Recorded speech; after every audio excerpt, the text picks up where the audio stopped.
शिवसेना उद्धव बाळासाहेब ठाकरे पक्षप्रमुख आदरणीय उद्धवजी बाळासाहेब ठाकरे यांच्या आदेशानुसार व जिल्हा संपर्क प्रमुख प्रसाद भोईर यांच्या उपस्थितीत तसेच रायगड शिवसेना जिल्हा प्रमुख श्रीजादा घरत यांच्या नेतृत्वाखाली एसटी महामंडळाने नुकताच एसटीच्या भाड्यात 15% वाढ करण्याचा निर्णय घेतल्यामुळे या निर्णयाच्या विरोधात शिवसेना उद्धव बाळासाहेब ठाकरे पक्षाच्या व महाविकास आघाडीच्या वतीने आज पनवेल बसस्थानक डेपो येथे चक्का जाम आंदोलन करण्यात आले। यावेळी काँग्रेस पक्षाचे जिल्हाध्यक्ष सुदाम पाटील, जिल्हा सल्लागार शिरीष बुटाला,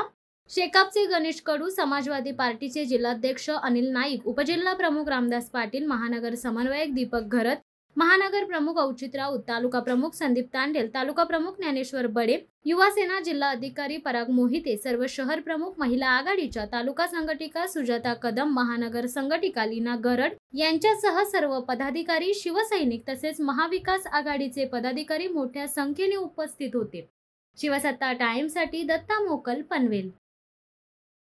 दे धडक बेधडक वृत्त देणाऱ्या आपल्या शिवसत्ता टाइम्स न्यूज चॅनलला लाल बटन दाबून सबस्क्राईब करा आणि बेल आयकॉनला क्लिक करायला विसरू नका।